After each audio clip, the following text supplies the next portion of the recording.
Just do a quick check. Anyone on the panelists see the screen? All good? All good. Yep. Thanks, everyone. This program, in the past, we've had two main avenues to help out and volunteer: field ambassador and a social ambassador. The social ambassador was really a lot before the pandemic hit, where there were a lot of hotel concierge meetings, information to bike shops, getting out to user groups, the community, to inform on these closures. Right now, we're still delaying that right now, and we're gonna revamp it and bring it back out in the spring for our spring closures. But generally, it's year-round. It's education. It's posting on social media. It's talking to your friends, your peers. You can still do this. We're just not asking you to sign up to do it or report hours. But the more people that you inform as the ambassadors, the better it is for all of our closures. So right now, what we're asking you to do is be a field ambassador. Now, our field ambassadors are the main core of this program. It's being positioned at that seasonally closed trailhead. You're enforcing, and enforcing is a tough word. It should really be educating about seasonal wildlife trail closures. And it's also educating those users why those closures exist, because a lot of the times when users come up to the trailhead, they have no idea. Now, that's not the case every time, but it is some of the time. So it's giving them that understanding why this is closed. We are trying to make sure that we're giving our wildlife a break during these critical times for the winter and spring, for calving, for food, for shelter, for safety. We also want to make sure that we always have the message of informing the trail users what is open and where they can recreate. And I'll get to a list of where those trails are, but we do not want to tell people, no, you can't go here and that's it. We want to give them an option. So in the future, when they do want to go back out and hike or ride their bike or whatever it is on a trail in our valley, in our community here, they are now informed where they can go instead of coming to a closed trailhead. The other last part about it, we always try to inform them about leave no trace principles, just trail etiquette. When you do go out and use the trails, please make sure that you follow those. Clean up after your dogs. Look at who has the right of way on trails. Don't leave any trace there. Leave it better than when you began. So those are the main 4 core parts of being the field ambassador and what you will be messaging and talking to people at these closed trailheads. So what we ask for a field ambassador is being at that closed trailhead. We ask that you go to the popular trail during popular times. It's usually mornings before work or evenings right after work or lunchtime, and especially on weekends. You know, we've been talking about these game cameras we have. We've been investing in some wireless cameras so that we can pull in real-time data and we can look at which trails are being violated the most. And we can also look at the times and look for those trends on when people are using those trails. And Aaron and I will constantly looking at that data, and we will be able to send it out to you all volunteers and say, hey, Nob Hill is being violated a lot right now, and it's happening during these hours. So we're asking you, when you sign up for a shift, it would be awesome if you could try to go to Nob Hill at this time. We do ask you to register at least 24 hours in advance. That's just to get you on the schedule, to make sure we know you're going out, make sure that we don't have overlapping of volunteers at the same trail at the same time. Although we do encourage you to go out with friends, go out with other ambassadors. It's a lot more fun with 2 people instead of being there by yourself. So we will say we want to encourage that. We have logs. So after you go out in your shift, we have a log that you will submit telling us how many people you encountered. Were the gates still locked? Were the signage still good? Did you see any footprints from humans? Did you see any footprints or from wildlife? It's a list of things that we kind of try to track and understand as we go along. So Next, we do have some vests. A lot of our current ambassadors have. We have a few left over, and some hats and some name tags, which I'll get into here in just a little bit. Going on, I talked about when to volunteer, and this is just an example. Any amount of volunteer time is appreciated. Whatever works for your schedule, first and foremost. We really appreciate and really want to make sure that it works for you. You're volunteering your time. You're helping us. You're helping the wildlife. You're helping our community with this. So please make sure that it works for your schedule. But we would ask an example of 10 to 15 shifts between now and just about July 1st. 30 minutes, hour minimum per shift is what we hope for. Longer is obviously better and appreciated, but understand that it can be cold out there, and it can be a little daunting to get in. But to give you an idea of maybe a suggested schedule is to go out 5 days during the spring closures between April and June, to go out 5 days specifically on Evercoast Trail, because that's one that we will continue to focus on mitigating violations at those trailheads, both on the Eagleville and the Meadow Mountain side. And then 5 days on Eagle, Avon, or Edwards closures. So down in the town of Eagle, the West Avon Preserve in Avon, or we mentioned the Nob Hill Trail and the Eagle River Preserve as possible areas as well. So there are opportunities up and down the valley really throughout the entire closure season. Uniforms, I touched on those a little bit. In the past, we've checked out vests that you see in a lot of these photos. We encourage those who have those that have participated in the past to wear them. We do have some extras that we can provide to a handful of folks. But moving forward this year, we have some name tags that we will come and give to you at the trailhead.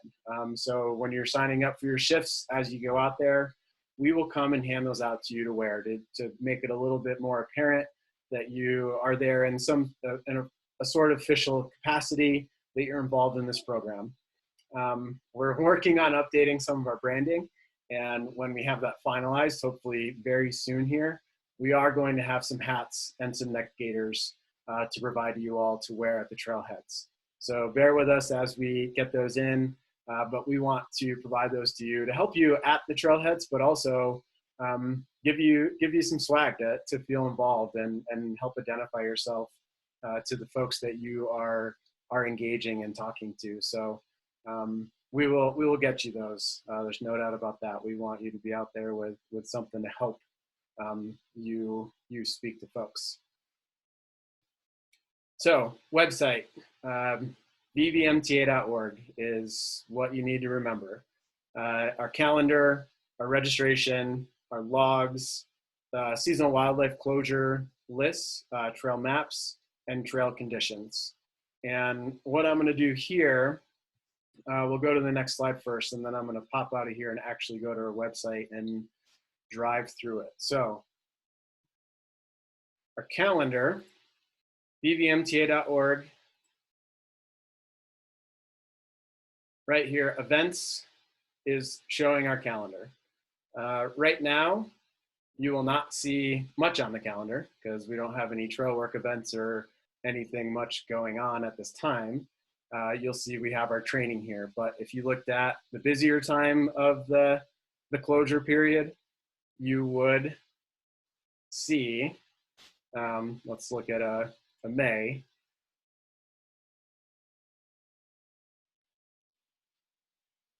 Loading. So here was May in 2021. We have topics on the top of the calendar. We have a lot going on: Adopt a Trail, volunteer trail events, social events, swag, all sorts of stuff. And then you'll see wildlife trail ambassadors in the purple pinkish. So you can see when other ambassadors are signed up for wildlife trail ambassadorships.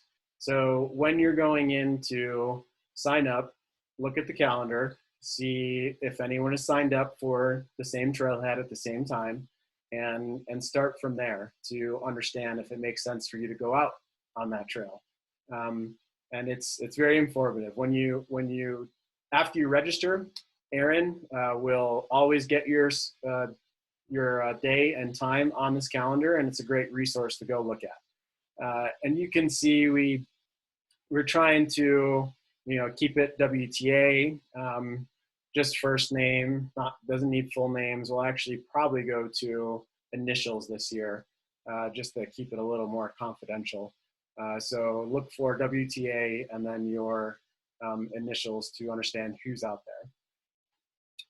From here, how to register, we have on the top of our page underneath Trail Stewardship, we have our Wildlife Trail Ambassador program. Click on Wildlife Trail Ambassadors. This will also be the page where this video, this training that we are going through right now, there'll be a link to it right to our YouTube channel. So you'll be able to reference this and watch this anytime. Share it with your friends, recruit more volunteers. If there's a lot of people that can't make this training right now, and we're recording this so we can get it out to a lot more folks.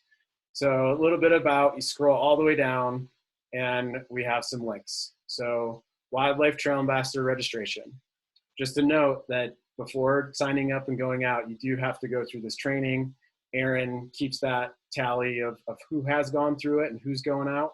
So please make sure when you're talking to your friends or anyone else that they understand they need to go through this. Click on Wildlife Trail Ambassador registration. And this is actually pretty simple. You'll pick it up in no time, I have no doubts. Where a registration form comes up. Now what's nice here is we have a calendar link right on this registration page. So you'll be able to see the next 5 shifts that are upcoming, and you can reference that when you're signing up. Fill out the form, just kind of ask for some general information. You will select the trail. It has all of the closures listed here. If you have a team, which we do have some teams as part of this program, you'll select your team that you're on, the date, the start time, and then there'll be some waivers to sign digitally, electronically, depending on which trail you go out on.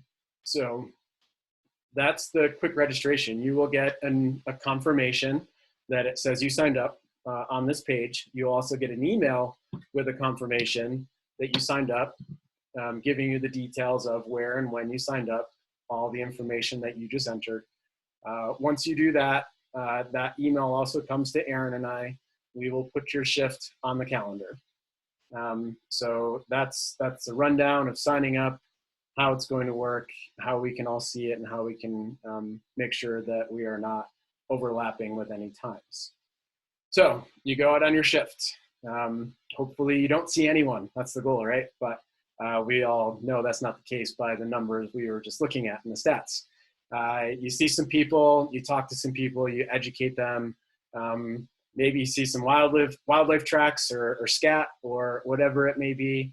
And after your shift, we hope that within the first 24 hours after your shift, you come back to our website. It's easy to do right after your shift. You can do it on your phone, right on the website, just to enter your information, do it right then. It's back to underneath Trail Stewardship to Wildlife Trail Ambassadors. Going back to that page, I actually have it right here, so I'll just go there. Scroll back to the bottom, and we have submit a closed trail log. So that is what you're reporting back to us, and we share with the Forest Service, with the CPW, with our land managers, what we're seeing out there. And we gather that information to help move this forward and make this program more efficient and effective. So click on submit a closed trail log. Form comes up. Same thing, name, date, start, end time. Select your trail again. You want to look at your team name if you're on a team. And then we have these questions. How many people did you encounter? You can put it in or use the arrows. I encountered 3 people. How many people did I see on the closed trail? Signs of human activity on the closed trail. So behind the closed gate, did I see bike tracks or footprints or snowshoes?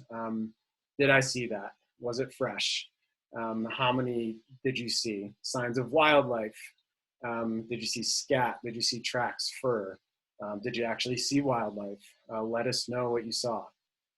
Jen mentioned in her video dogs and the impacts that dogs have on wildlife, especially during seasonal wildlife closures.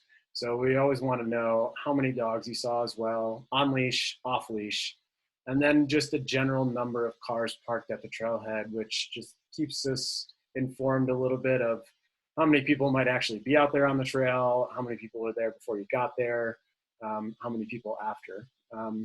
And then we ask, how were your general contacts, great, average, or poor? Pretty vague, but in the past, it's always been about 85% great. People are super appreciative to understand why the closures exist, and they are very happy to go recreate somewhere else. And those people will never come back to those closed trails, or we hope they don't. And that's the impact of this. And those people will go and talk to their friends and the people that they're going to go recreate with down the road and say, hey, we can't go there because of this closure. We need to go recreate somewhere else. We have about 10% average, and then you're going to have 5% poor that are just annoyed that they can't go recreate there. There are even times where some will just look at you, don't even realize you exist, and walk right past you and try to get around the closed gate and get on the trail. And that's on them. We as volunteers cannot do anything about that, and you just need to smile, be happy, report that to us, and Phil will touch on that a little bit later on the best way to handle that situation. Other notes, stories, suggestions. This is probably the most important box on this log. We have awesome stories and information coming back from you all, our volunteers, speaking to people, speaking to the local homeowners even in the neighborhood to understand use patterns that they're seeing from their house, from their driveway. They know what's really happening, when people are coming, how they're getting there, if there's an illegal or social trail that people are accessing from a different area. The stories and the comments are super helpful. And we take those, we read all those, and we make sure that we try to improve our program based on them. Then, if you have any photos, scat, footprints, selfies of yourself at the trailhead, anything along those lines, please upload them in here. They're always useful. They help with recruit volunteers, get the message out, social media, newsletters, and that's your log. So you'll get an email confirmation that it went through. You'll get a confirmation on this page. And we take this log and kind of compile it year over year and look at how many people we encountered, how many people we saw on closed trails, and so on and so forth. From here, a little bit of fun. We keep tallies of our volunteer time. So we have a volunteer leaderboard, and you can see how many hours you're putting in, who's putting in the most, and what trails are being visited the most, and volunteers are putting in that time. So on our volunteer leaderboard, this updates automatically when new logs and registrations are put in. We have our adopt trail here at the top, and I haven't updated it for this year because we didn't start the program yet.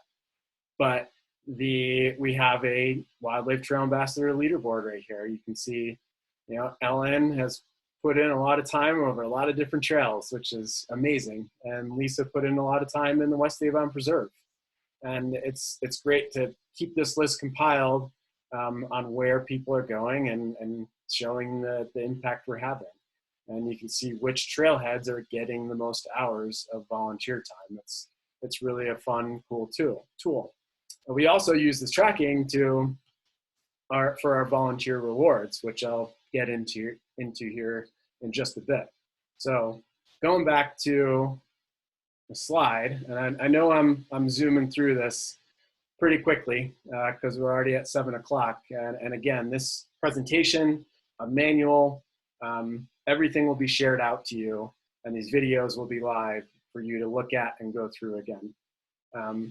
So don't worry if you're not getting through it quite yet and you want to look at it again. So we went through basically all of that. Check in and check out.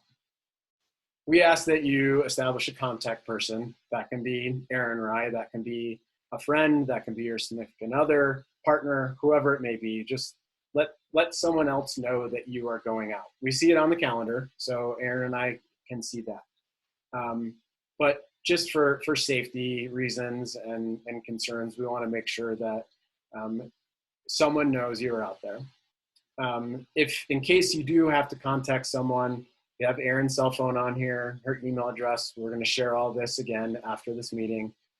Catherine from the Forest Service, as well as the sheriff, if anything, and then 911 in a very worst case scenario.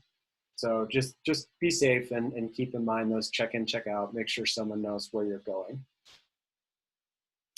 COVID-19, a little different this year, but still a very real thing in our community. Just be safe out there in the field, maintain a safe distance. You don't need to get close to anyone that you're encountering. Masks are not required, but please wear one if it makes you feel comfortable.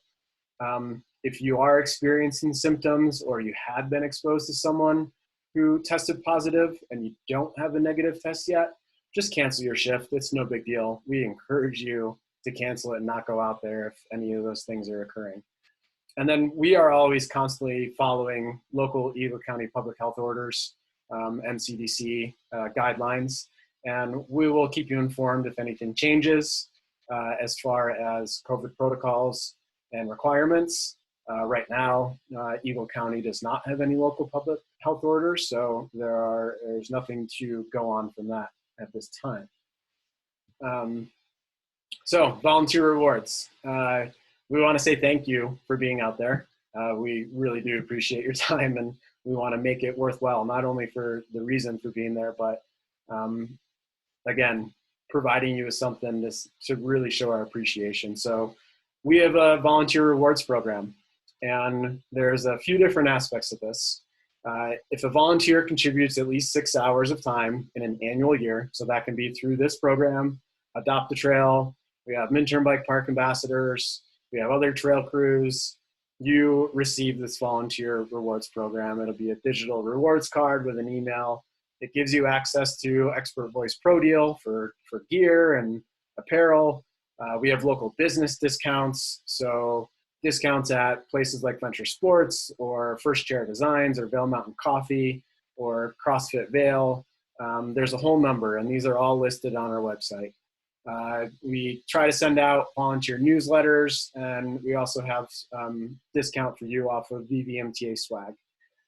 Last year, if you put in 15 hours or more, we had a VVMTA Patagonia branded hoodie that we provided to all volunteers, and we hope to have the same thing going on this year. So that's our volunteer rewards program. On top of that, we have some prizes specifically for wildlife trail ambassadors. Thanks to our partners at Forest Service, they have provided an America the Beautiful Parks Pass. They've provided 2 of them. And to qualify to draw for them, you need to volunteer at least 10 hours before the end of the seasonal closure season, July 1st. We always have an end of year party where we will pull these drawings. And that Parks Pass gets you in to parks, National Parks, Forest Service across the country. So really, really cool little gift right there. As well as here, a little more locally focused, we have 4 Vail Pass winter rec passes, and those are for the following year. So we have our seasonal closures going in. You put in your hours through July. We draw those winners at our event in July, and then for the 2022-23 season, 4 people would receive that Vail Pass winter rec pass.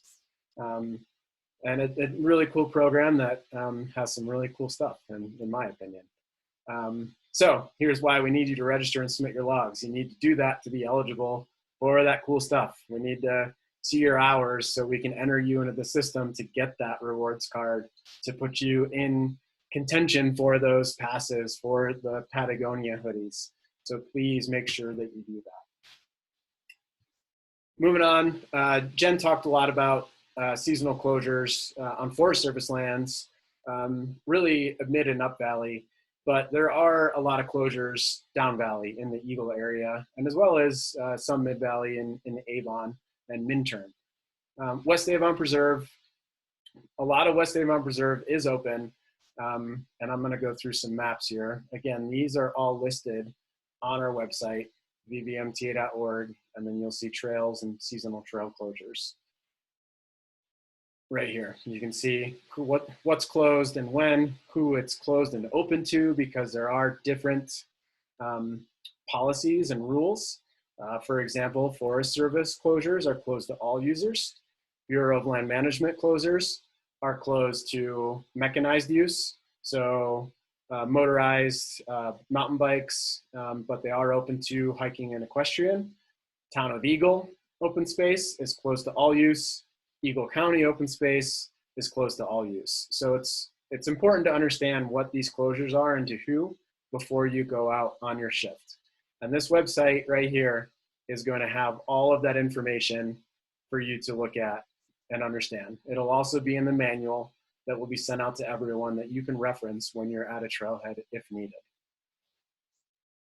So, quick map showing some of the closures. I know it's hard to read, but giving you an idea, Evercrisp Trailhead on the Meadow Mountain side, Evercrisp Trailhead on the Eagleville side, two main closure areas.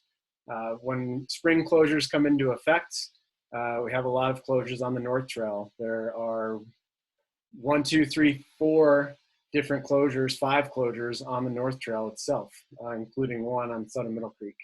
And those are all pretty much very easily accessible. You can park right there. The gates are closed and locked, so you know where to stand at. I'd say the two that you have to hike to a little bit are the Evercrisp ones. The Meadow Mountain side, it's about half a mile to 3/4 mile hike to get to that gate. And the Eagleville side, it's about a 1/10 of a mile hike to get there.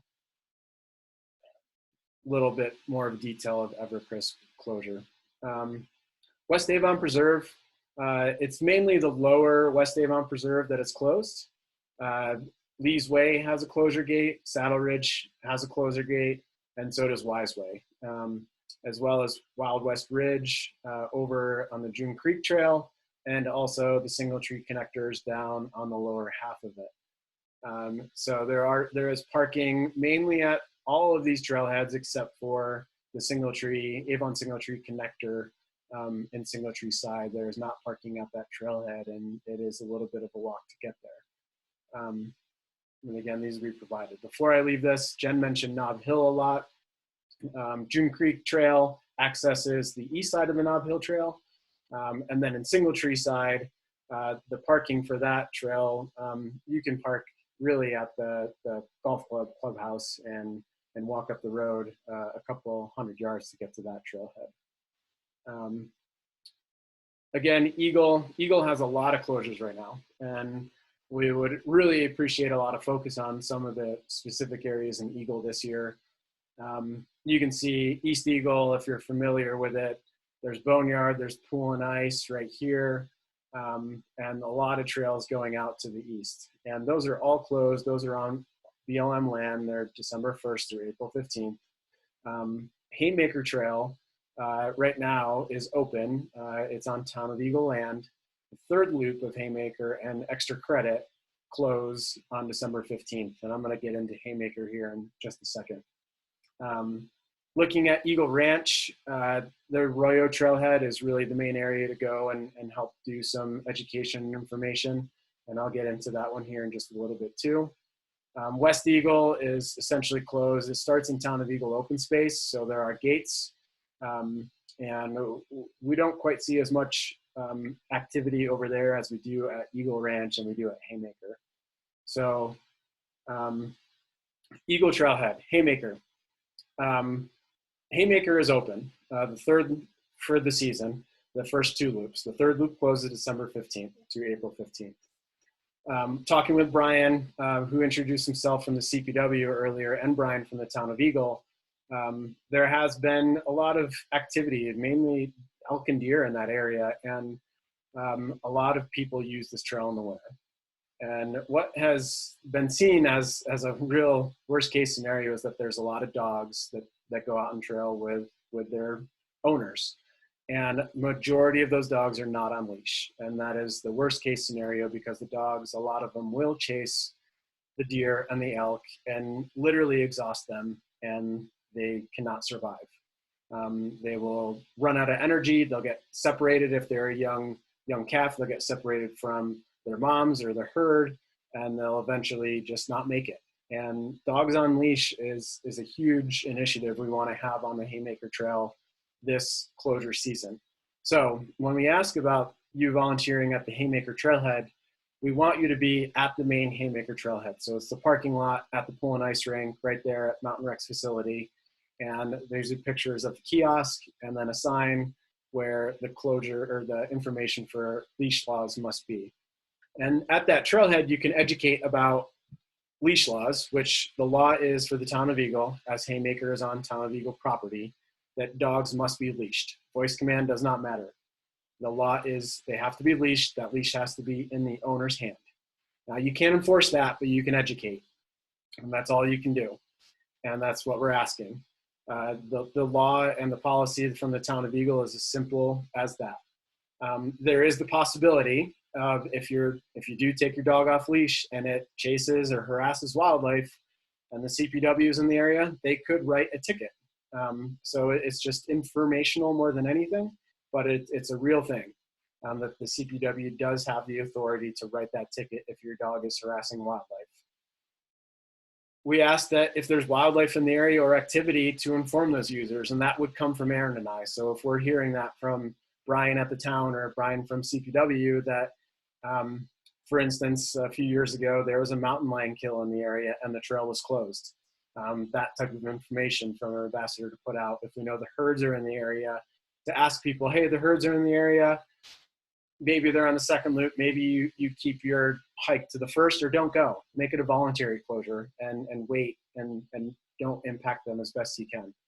So we'll have information about the leash laws, messaging, what you can say to users at this trailhead in the manual, and we'll go from there. But at this main trailhead, you can remind people that the third loop is closed from December 15th to April 15th. Arroyo Trailhead, there's a picture of the trailhead. Last year, the town of Eagle put in concrete barriers and to help mitigate people from parking and using the trails. Those concrete barriers will be back in place.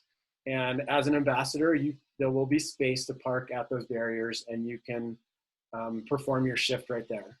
All of these, there's a lot of trailheads out of this parking lot. There's Bailey's, there's Second Gulch, and there's Third Gulch. And that would be a great place to interact with a lot of people all coming to one place to go use the trails. So one more I want to mention, or two more, sorry, but a little more specific one, and it's tailored to Wildridge homeowners. So if anyone is a Wildridge homeowner, you've probably heard of Forest Service Road 779. It's out of the very upper section of Wildridge. It does have a seasonal closure gate for motorized use. It's still open to foot and equestrian.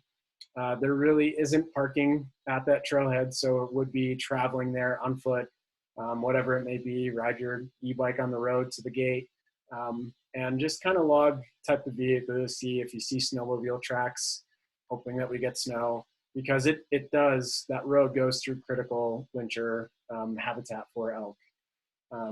And if you have questions on that one, you can reach out to Aaron and I if you want to go there.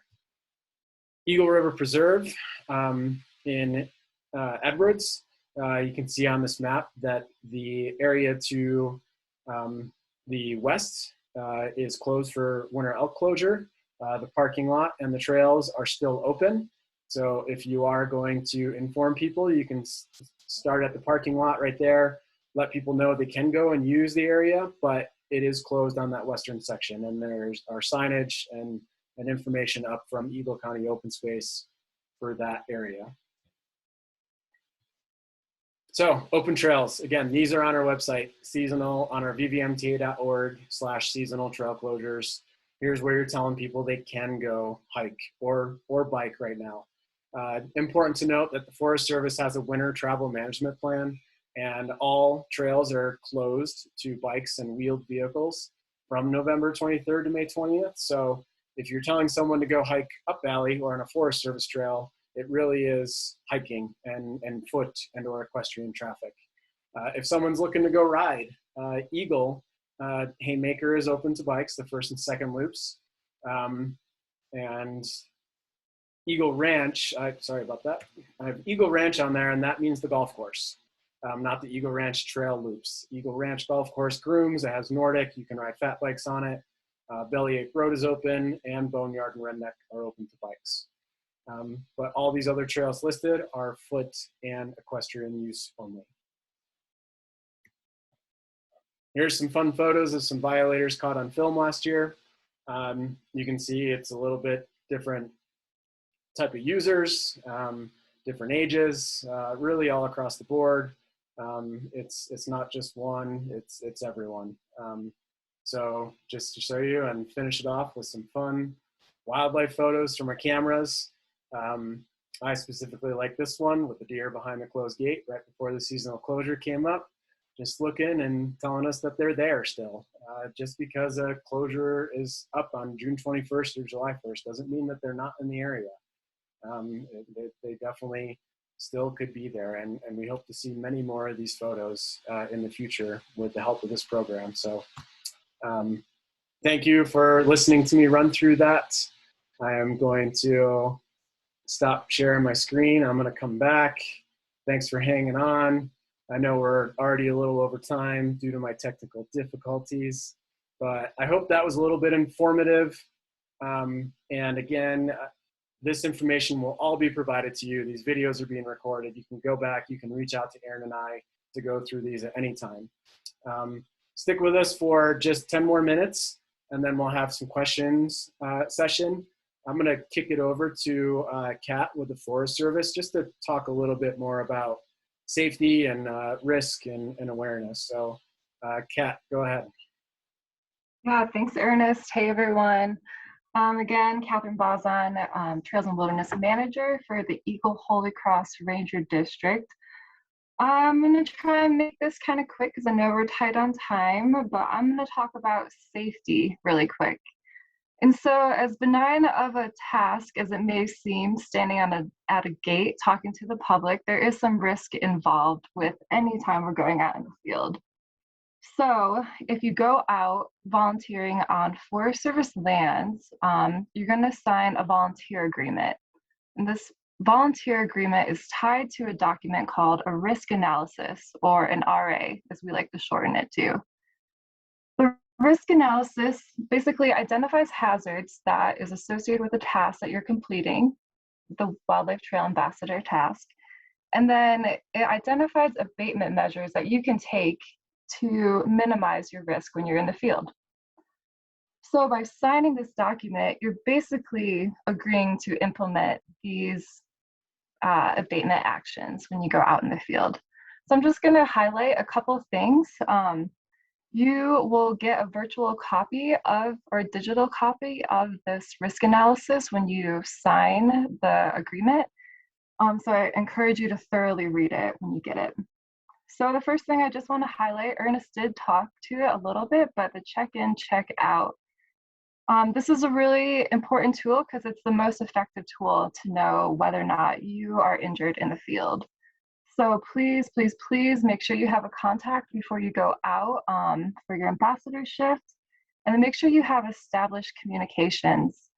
All of the wildlife trail ambassador gates, the closure gates, are within cell phone service. So it's a really easy communication, but make sure that your cell phone is charged before you go out in the field, because in the wintertime, they die pretty fast. The next thing I want to talk about is hiking to your work site. Some of these trail gates require a little hike in. So especially in the winter, make sure that you avoid slip, trips, and falls by wearing sturdy boots with some lug soles and good ankle support. If the trails become ice-packed, traction devices or hiking poles might be necessary. So use your judgment there. And then also just make sure that you're hiking to trails that are within your physical capabilities. Nothing is too far away. Just make sure you're picking the right one for you. And then the next thing I want to talk about is just working in cold weather. So, we're going to be out there in the winter to avoid frostbite or hypothermia. When you're out in the field, always make sure you're checking the weather forecast before you go out to identify any weather that could, be cause of concern for frostbite or hypothermia. I carry lots of layers. Bring hand warmers, high energy snacks, anything to kind of keep you going, keep your blood flowing at the trailhead. Learn to recognize the signs and symptoms of frostbite and hypothermia. I think we all are up in the mountains, so we're kind of familiar with what frostbite looks like, but tingly, prickly sensation in your fingertip, your nose, and then a change of color of your skin. So anywhere from like a bright red all the way to like an ashy white. And that's all for that. And then the last thing is solar UV radiation. So we're really lucky out here in Colorado to have bright sunny days in the winter. It does increase our chance for sunburn and retinal damage when we're out there. So just make sure you're wearing a brimmed hat, wearing sunglasses, long sleeves, and a lip protection chapstick when you're out there to keep your body nice and safe. So this risk analysis document is tied to Forest Service lands in particular, but they're all really good tips that you can take when you're doing an ambassadorship on any county land. So yeah, again, please thoroughly read through that document if you're signing it, and then I'm going to send it over to Phil Straley to talk about the most, probably the most dangerous aspect of ambassador work, public contact. Thanks, Kat. Yeah, I could talk to you guys about dealing with the public for probably a couple days. We've just got a few minutes here, so I just want to highlight a couple things for you guys to think about while you're out there. Most importantly, you guys are volunteers, so you guys are helping us out, and so your safety is the most important part of this. We really appreciate the help with this, but we want you guys to be able to just come out, speak with the public if possible, and then go home at the end of the day and not bring any stress from this home with you. This should be something that is enjoyable and make you feel like you're actually helping out. So the biggest part is, when you're talking to people out there, is just be respectful and being honest with people. You should have some knowledge about what the program's about and what we're trying to do, and most people are going to be pretty receptive to that. You are going to interact with the individuals that just don't have the knowledge about it, and this is going to be an education to them, and that's going to be very helpful. And they're going to be respectful right back to you. But there is going to be an occasion where you're going to deal with individuals who, for whatever reason, either going to have an issue with you or the program or the closure itself. And those are the ones where, it's nothing more for you to deal with than just to let them go about their day. If they want to enter the trail during the closure, then let them. It's nothing for you to worry about. It's nothing worth getting in an argument about on your end. So just let them go about it. But again, make sure to treat them with respect as well, regardless of what they say to you. Don't be surprised and don't take offense to anything that they tell you. You might be a target for something regarding the trails program itself. You might be a target because they're just having a bad day in general. So the most important part of that is just don't take anything home from this. Let them say what they want to and let them move on from that. So again, your safety is the most important part. You guys should go home feeling good about the job that you're doing out there.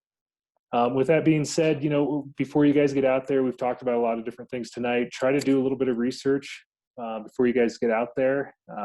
Ernest was mentioning that, or I think Jen was, the sooner you sign up on this, the more this information is a little bit more fresh in your mind. But if it is a little bit before you get out there, just do a little bit of research on this. Have a few answers for them. Don't just go out there and if they have a question for you and just say, well, I don't know. You guys are ambassadors. You should know a little bit about the basic information on this.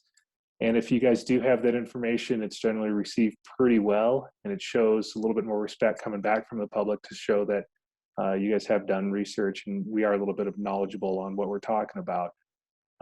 If you guys don't have the answers, that's totally fine. We don't expect you to be experts on this, but just refer them to our office the Forest Service office itself or BVMTA on this, and they can get information that they're curious about on the trail closures themselves. But again, just try to do a little bit of background knowledge on this so you can direct them either with the right answer or just to who will have the correct answer. Don't ever try to make anything up, because who knows, you know, it's going to be that one time that you didn't think about it, that you're talking to somebody from the paper or something, you gave an answer, and all of a sudden there's all this information out there. So if you don't know it, just don't put it out there. And last thing, you know, if you do have issues with individuals, you do see somebody that you kind of spoke to and they wanted to just totally disregard everything you said, and you do want to pass that information on to us, I am more than happy to try to follow up on that afterwards. I just need a little bit of information from you guys on this. If you can just provide some type of a description of the individual, and if they have a vehicle there, that's super helpful, because then I can try to track them down. It's particularly license plate on it. It's nothing that person needs to, you don't need to sit there and try to ask them their name and all this, but just let them go about their day again. And then once they're gone, you can go over, and if you recall what vehicle they got out of, take down a license plate on that. And then if you pass it on to our office there in Minturn, they'll get it to me and I can follow up with them. So generally nothing, you know, if there's any fear of, well, I don't want to be the one that has to go to court, or I don't want any repercussions coming back on me, don't worry about that. Again, it's your comfort level on this, but if you do wish to pass this information on, it can be totally anonymous on that end of things, and I can follow up with them later. So, but again, this all really boils down to just you guys being safe, going home at the end of the day, and you know, helping us out with this. So just be careful while you're out there. You never know who you're going to run into. But again, it's a volunteer job for you. You're there to help us. So make sure you're not putting yourself in a bad situation. So other than that, again, there's a lot of stuff we can discuss on that, but just kind of a few things to think about while you're out there. Yeah, thank you, Phil and Kat, for all of that information. It is very important. We want you to be safe more than anything when you're out on these shifts.